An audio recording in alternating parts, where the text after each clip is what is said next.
Dizem que os gritos ecoavam por quilômetros. Verão de 1462. Você é um soldado otomano marchando pela Europa Oriental. Seu exército conquistou Constantinopla, derrubou impérios. Você faz parte da força militar mais temida do planeta. Agora marcham em direção a um principado minúsculo chamado Valáquia para esmagar um príncipe rebelde. Deve levar semanas, talvez dias. Então você sente o cheiro, morte, decomposição. E algo mais, algo que você não consegue nomear. Sua coluna desacelera, os batedores pararam. E quando você contorna a colina perto da capital, você vê uma floresta, mas as árvores não são árvores. São seres humanos, 20.000 deles. Seus irmãos de armas, erguidos no ar em estacas de madeira, dispostos em fileiras geométricas perfeitas até onde a vista alcança. Alguns mortos há semanas, corpos inchados e negros, outros ainda se movendo, ainda respirando, ainda gritando. Seu sultão, o homem que conquistou o Império Bizantino, olha aquilo por alguns segundos e vira o exército inteiro de volta. Que tipo de mente cria algo assim? E aqui está a parte que deveria te apavorar. Isso não foi loucura, foi estratégia. Fria, calculada e terrivelmente eficaz. A história que você pensa conhecer sobre Vlad, o Empalador, é mentira. Não porque não tenha acontecido, mas porque a verdade é muito pior. Se inscreva no canal agora, porque você está prestes a descobrir como um homem transformou o sofrimento humano em uma arma tão eficaz que mudou o curso de impérios. Vamos começar com uma pergunta que ninguém faz. O que quebra um ser humano tão completamente que ele se torna capaz disso? Ano de 1442. Vlad tem 11 anos. Seu pai, Vlad II Dracul, Vlad o Dragão, acabou de fazer um pacto com o diabo, não metafórico, real, com nome e endereço, Sultão Murad II, do Império Otomano. O acordo é simples. Vlad II mantém seu trono na Valáquia. Em troca, ele entrega seus 2 filhos mais novos como reféns. Seguro vivo, garantia de lealdade. Então o jovem Vlad e seu irmão Radu são arrancados de casa e entregues ao coração do Império Otomano. Não como prisioneiros em masmorras, mas como convidados no palácio. Recebem roupas finas, educação, treinamento militar. Ensinam-lhes turco, árabe, filosofia e o Alcorão. Na superfície parece privilégio. Mas aqui está o que os livros de história não contam. Isso não era educação, era guerra psicológica. Vlad passou seus anos de formação, dos 11 aos 17, observando seus captores aperfeiçoarem a arte de construir impérios. Ele estudou como os otomanos usavam o medo como ferramenta de governo. Testemunhou execuções públicas, projetadas não apenas para punir, mas para traumatizar populações inteiras até a submissão. Ele aprendeu que o terror, quando aplicado com precisão cirúrgica, era mais eficaz do que qualquer exército. E aprendeu algo mais. Ele era totalmente impotente.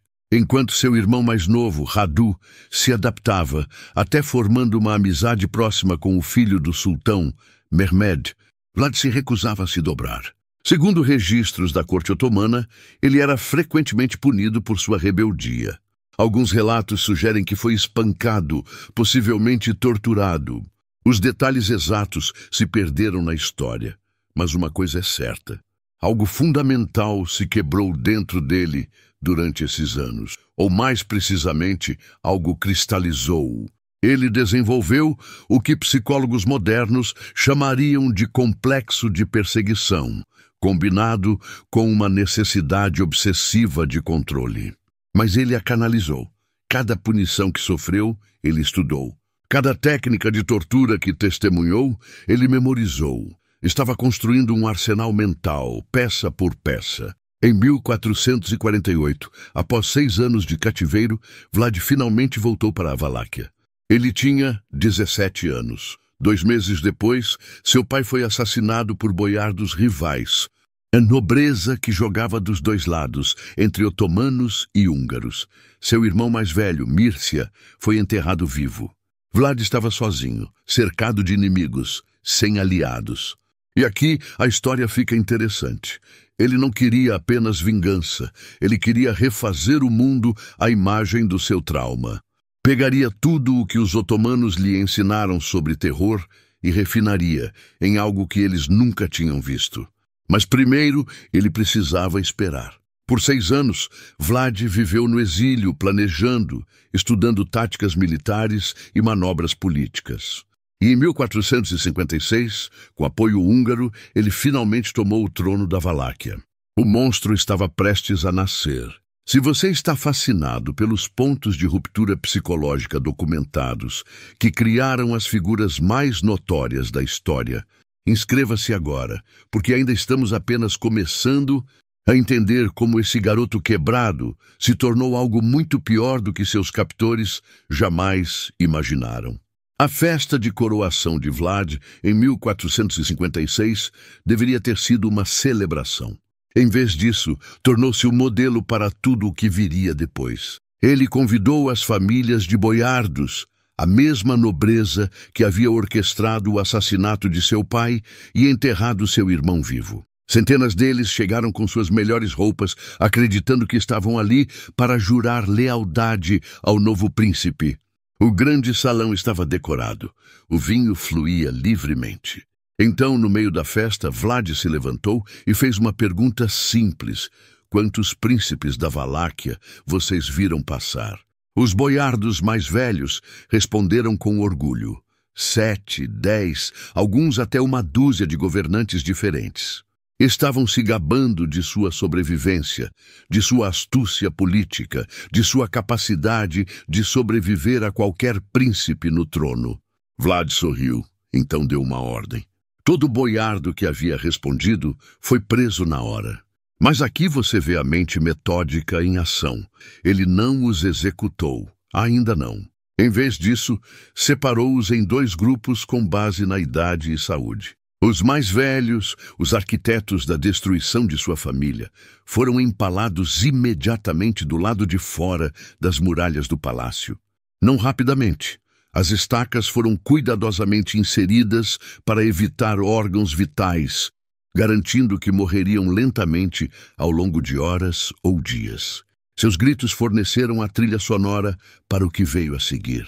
Os boiardos mais jovens e fortes, junto com suas famílias, foram despidos de suas roupas nobres e forçados a marchar 80 quilômetros ao norte, até as ruínas do castelo de Poenari. Lá receberam uma escolha que não era realmente uma escolha: reconstruir a fortaleza com as próprias mãos ou morrer. Por meses, carregaram pedras montanha acima. Trabalharam até que suas mãos sangrassem, até que suas roupas finas apodreceram em seus corpos, até que desabaram de exaustão. A maioria morreu durante a construção. Os sobreviventes nunca mais foram os mesmos. Vlad havia efetivamente apagado a velha nobreza e a substituído por uma nova classe, que devia tudo a ele e vivia em terror absoluto de seu desagrado. Isso não foi apenas vingança. Foi um desmonte sistemático da estrutura de poder que havia tornado a Valáquia fraca. E revelou algo crucial sobre a psicologia de Vlad. Ele não queria apenas obediência. Ele queria quebrar as pessoas tão completamente que a obediência se tornasse sua única resposta possível. Mas isso ainda era política doméstica. Os boiardos eram valáquios. O que Vlad fez a seguir enviaria ondas de choque através de impérios. Em 1459, o sultão Mehmed II, sim, o mesmo Mehmed que havia sido companheiro de infância de Vlad, enviou emissários à Valáquia exigindo o tributo anual que o pai de Vlad havia concordado em pagar. A demanda vinha com um insulto adicional. Vlad deveria se apresentar pessoalmente em Constantinopla para renovar seu juramento de vassalagem. Os emissários chegaram esperando o teatro político usual. Talvez alguma negociação, talvez uma contraoferta. O que receberam foi uma prévia do inferno.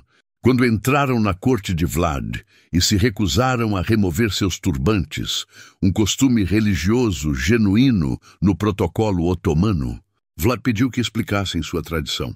Eles explicaram, provavelmente aliviados por ele parecer interessado em entender, em vez de ofendido. Vlad acenou pensativamente. Então disse algo que deve ter congelado o sangue deles. Respeito um homem que honra sua fé tão completamente. Deixem-me ajudá-los a honrá-la para sempre. Ele ordenou que seus guardas pregassem os turbantes diretamente em seus crânios. Pense na precisão dessa crueldade. Ele não os matou. Mutilou-os de uma forma que era tanto simbolicamente carregada quanto medicamente calculada, para garantir que sobrevivessem à jornada de volta a Constantinopla. Eram mensagens ambulantes, seus gritos ecoando pelo campo enquanto fugiam de volta ao sultão. Quando Mehmed recebeu seus emissários, esses homens que havia enviado de boa fé, agora permanentemente desfigurados e meio enlouquecidos pela dor, ele entendeu imediatamente. Esse não era o amigo de infância que ele se lembrava. Isso era algo novo, algo que havia pegado as lições otomanas de terror e as evoluído para algo que nem mesmo os otomanos haviam imaginado. A guerra agora era inevitável, mas antes que essa guerra chegasse, Vlad tinha mais mensagens para enviar. Inscreva-se agora, porque o que vem a seguir vai redefinir tudo o que você pensava saber sobre guerra psicológica. Aqui está o que a maioria das pessoas não entende sobre o empalamento. Não era apenas execução, era engenharia. A imagem comum, uma estaca atravessada direto pelo torso, mataria quase instantaneamente. E isso anula todo o propósito. O método de Vlad era muito mais sofisticado e infinitamente mais cruel. Baseado em análises médicas contemporâneas das descrições e relatos otomanos sobreviventes, aqui está como realmente funcionava. Primeiro, a vítima era deitada de bruços. A estaca, cuidadosamente selecionada, arredondada na ponta e completamente oleada, era inserida através do reto. Mas aqui está o detalhe crucial. Era inserida em um ângulo especificamente projetado para não atingir órgãos ou vasos sanguíneos principais. A vítima era então lentamente erguida na vertical, e a gravidade fazia o resto. Ao longo de horas, ou às vezes dias, o próprio peso do corpo forçaria a estaca gradualmente para cima através do torso. O caminho era calculado para evitar coração, pulmões e artérias principais. Em alguns casos documentados, a estaca eventualmente emergia pelo ombro ou peito, mas a vítima poderia permanecer viva por até 3 dias. Por que esse método? Porque Vlad entendia algo que especialistas modernos em guerra psicológica agora confirmam. Testemunhar sofrimento prolongado é exponencialmente mais traumático do que testemunhar morte rápida. Uma decapitação no campo de batalha é horrível, mas breve. O empalamento era uma performance que durava dias, completa com gritos que podiam ser ouvidos através de vales inteiros. Mas o ato físico era apenas um componente. O verdadeiro gênio, se podemos usar uma palavra tão pervertida, estava na encenação. Quando Vlad empalava vítimas, fazia isso em praças públicas, ao longo de estradas principais, fora dos portões da cidade, em qualquer lugar que maximizasse a visibilidade. Ele entendia que o boca a boca e o rumor multiplicariam o impacto psicológico muito além do número real de vítimas. Um empalamento testemunhado por 100 pessoas criaria 100 contadores de histórias, cada um dos quais contaria para 100 mais. E ele refinava o simbolismo constantemente. Estacas tinham alturas diferentes baseadas no posto. Camponeses perto do chão, nobres mais altos, as mais altas reservadas para comandantes inimigos. Isso criava uma hierarquia visual grotesca que reforçava sua mensagem. Todos têm um lugar no meu mundo, e todos sofrerão de acordo com sua posição. Em alguns relatos, ele organizava vítimas empaladas em padrões geométricos, círculos, estrelas, anéis concêntricos. Isso não era sadismo aleatório, era uma demonstração de controle. Dizia: tenho tanto poder que posso transformar sofrimento humano em arte. Há um panfleto alemão de 1462, admitidamente propaganda, mas baseado em relatos de testemunhas oculares, de comerciantes saxões na Valáquia, que descreve Vlad jantando entre os empalados. Ele, supostamente, mandou colocar uma mesa no meio de um campo de estacas. Comeu suas refeições cercado por homens morrendo e parecia apreciar a experiência. Se esse incidente específico aconteceu exatamente como descrito, é discutível. Mas o que não é discutível é a mensagem psicológica. Estou tão além da sua compreensão de comportamento humano que seu horror não me toca. Os saxões, que tinham seu próprio relacionamento complicado com Vlad, circularam esses panfletos amplamente. Foram algumas das primeiras histórias de horror produzidas em massa na história europeia, completas com ilustrações em xilogravura. Essas imagens, cruas mas eficazes, se espalharam pela Europa e cimentaram a reputação de Vlad. Mas aqui está a pergunta que ninguém estava fazendo. Alguma coisa disso estava funcionando? O terror era realmente uma estratégia militar eficaz? Ou Vlad era apenas um sádico com poder? A resposta veio no verão de 1462. E provaria que os métodos de Vlad não eram apenas eficazes, eram devastadoramente eficazes. Continue assistindo, porque o que está prestes a acontecer vai mudar tudo o que você pensa sobre guerra. O sultão Mehmed II finalmente teve o suficiente. No início de 1462, Vlad não apenas se recusou a pagar tributo, mas lançou ataques profundos em território otomano ao sul do Danúbio. Em uma campanha particularmente brutal, ele cruzou para terras otomanas com uma pequena força e, de acordo com sua própria carta ao rei húngaro, matou mais de 23 mil pessoas. Ele até manteve uma contagem de corpos, categorizando vítimas por idade e sexo. Mehmed, que havia conquistado Constantinopla aos 21 anos, que havia esmagado rebelião após rebelião, que comandava a máquina militar mais poderosa da Terra, decidiu pessoalmente lidar com o problema valáquio. Na primavera de 1462, ele reuniu um exército estimado entre 60 mil e 90 mil homens. O número exato se perdeu na história, mas até estimativas conservadoras colocam isso em mais do que o triplo de toda a população masculina em idade militar da Valáquia. Isso não era uma invasão, era um extermínio. Vlad tinha talvez 20 mil a 30 mil homens no total, muitos deles camponeses recrutados com treinamento mínimo. Uma batalha convencional seria um massacre. Então Vlad fez o que vinha planejando desde a infância. Ele se recusou a dar-lhes uma batalha convencional. Conforme o exército otomano entrava na Valáquia, eles não encontraram nada. Aldeias vazias, poços envenenados, campos queimados. Toda a fonte potencial de comida e água havia sido sistematicamente destruída. Vlad havia ordenado que seu próprio povo abandonasse suas casas e recuasse para as florestas e montanhas, levando seu gado com eles. As linhas de suprimento otomanas se esticavam cada vez mais. E então os ataques noturnos começaram. Esses não eram escaramuças típicas. Vlad havia treinado unidades especializadas em guerra de guerrilha. Pequenos grupos de homens, talvez 50 a 100, atacariam acampamentos otomanos no meio da noite, matando sentinelas, incendiando tendas e desaparecendo antes que qualquer resposta organizada pudesse se formar. Eles atacavam carroças de suprimentos, animais de carga, depósitos de munição. O objetivo não era derrotar o exército, era torná-los paranoicos, exaustos e desmoralizados. Mas a obra-prima veio na noite de 17 de junho de 1462.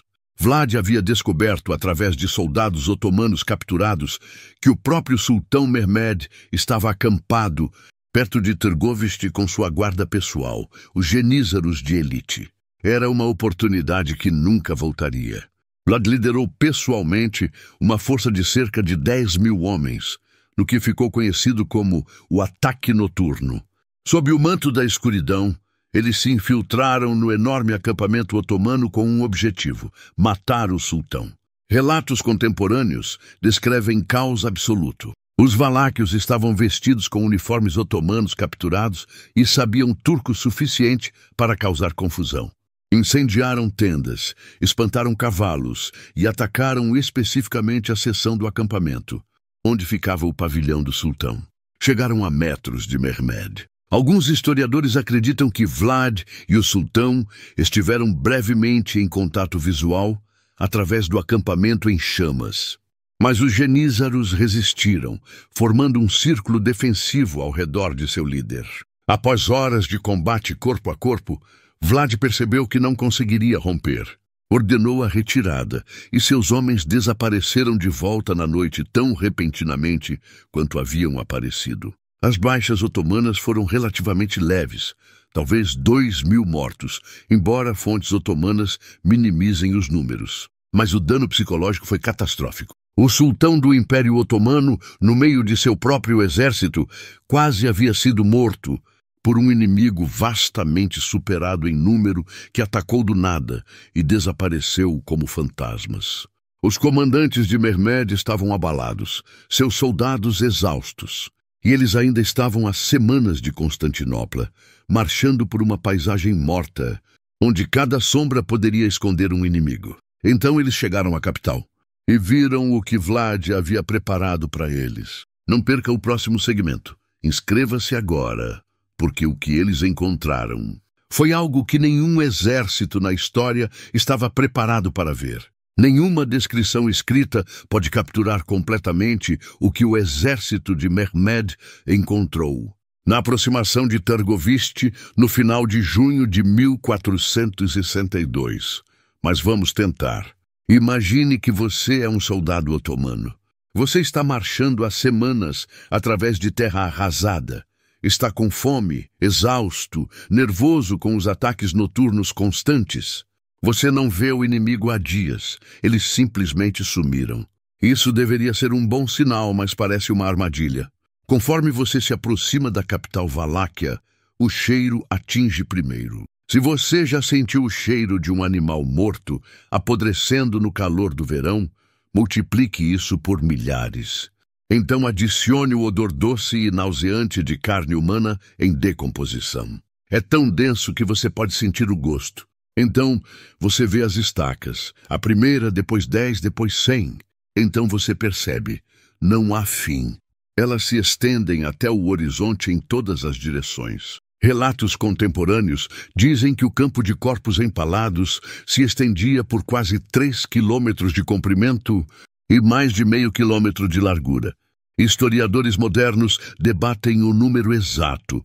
Fontes otomanas, provavelmente minimizando por propaganda, alegam 10.000. Fontes valáquias e húngaras alegam até 20.000. A verdade provavelmente está entre 15.000 e 20.000 corpos empalados. Mas aqui está o que arrepia a espinha. Isso não foi aleatório. As estacas estavam dispostas em padrões geométricos precisos, círculos concêntricos irradiando da capital, fileiras ordenadas por altura. Em algumas seções, formavam padrões de estrelas visíveis de terreno elevado. Vlad havia passado semanas, possivelmente meses, preparando isso. Ele havia capturado soldados otomanos e simpatizantes de ataques anteriores e escaramuças de fronteira. Manteve-os vivos especificamente para esse propósito. Alguns dos corpos estavam mortos há semanas, apodrecendo no calor do verão. Outros haviam sido empalados mais recentemente. E alguns, de acordo com múltiplas fontes, ainda estavam vivos. O cronista bizantino Laonikos Chalkokondyles, que entrevistou testemunhas oculares, escreveu que os gemidos dos moribundos podiam ser ouvidos em todo o campo. Alguns haviam sido empalados por dias, seus corpos lentamente se consumindo, fracos demais para gritar, mas ainda conscientes. As tropas otomanas, veteranos endurecidos que haviam conquistado cidades e massacrado incontáveis inimigos, supostamente começaram a vomitar. Alguns se recusaram a avançar mais. Outros começaram a desertar durante a noite, dispostos a arriscar execução em vez de continuar através desse pesadelo. E no centro, na estaca mais alta de todas, estava Hamza Pasha, um comandante otomano de alta patente capturado em uma escaramuça anterior. Seu corpo, vestido com os restos de sua elegância militar, estava posicionado diretamente de frente para a rota de aproximação do sultão. Uma mensagem pessoal de Vlad para Mehmed. Isso é o que faço com seus melhores homens. Imagine o que farei com você. O sultão Mehmed II. Lembre-se, este é o homem que assistiu as muralhas de Constantinopla desmoronarem sob seus canhões, e havia ordenado sua própria parcela de execuções e massacres. Supostamente parou seu cavalo e olhou em silêncio por vários minutos. Fontes diferentes registram versões diferentes de sua resposta, mas a mais amplamente aceita vem de Chalcocondailes.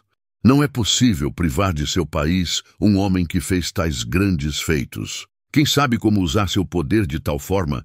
Um homem que fez tais coisas valia muito. Isso não era elogio, era reconhecimento. O sultão estava reconhecendo que estava enfrentando algo que não entendia completamente. Uma mente que havia pegado os métodos otomanos e os evoluído em algo que nem mesmo os otomanos podiam igualar. A situação militar já estava se deteriorando. Linhas de suprimento estavam sobrecarregadas. As táticas de terra arrasada haviam funcionado. Os ataques noturnos destruíram o moral. Os próprios comandantes do sultão estavam aconselhando a retirada. Mas a Floresta dos Empalados foi o ponto de ruptura psicológico. Provou que o pensamento militar convencional não se aplicava aqui. Vlad não estava tentando vencer batalhas. Ele estava tentando quebrar mentes. E estava funcionando. Dentro de dias, Mehmed ordenou uma retirada geral. Ele deixou um contingente sob o comando do irmão mais novo de Vlad, Radu, para continuar assediando Vlad. Mas o próprio sultão se retirou com o exército principal. A força militar mais poderosa do mundo havia invadido um principado minúsculo, com números esmagadores, e foi rechaçada, não por derrota militar, mas por pura guerra psicológica. Vlad, o empalador, havia vencido. Mas a história não termina aí, porque o que vem a seguir revela a tragédia final, que o terror, por mais eficaz no curto prazo, sempre devora quem o empunha no final. Inscreva-se agora para descobrir o destino sombrio que aguardava o homem que aterrorizou um império. Você pensaria que rechaçar o Império Otomano faria de Vlad um herói na Europa cristã. De certa forma fez. O rei húngaro e o Papa elogiaram sua defesa da cristandade. Mas aqui está o que eles não entenderam. Vlad não conseguia desligar. Os métodos que derrotaram os otomanos não pararam com os otomanos. Ele os usou em todos. No final de 1462, Vlad estava empalando comerciantes valáquios por especulação de preços. Estava empalando boiardos suspeitos de deslealdade com base em rumores. Estava empalando aldeias inteiras por infrações menores. A ferramenta que ele havia forjado para derrotar um inimigo superior havia se tornado sua única ferramenta para tudo. Sua posição política deteriorou rapidamente. Seu irmão Radu, apoiado por ouro e soldados otomanos, posicionou-se como a alternativa sã. O apoio húngaro evaporou conforme o comportamento cada vez mais errático de Vlad alienava seus aliados. Em novembro de 1462, apenas meses após seu maior triunfo, Vlad foi forçado a fugir para território húngaro. E aqui está a amarga ironia.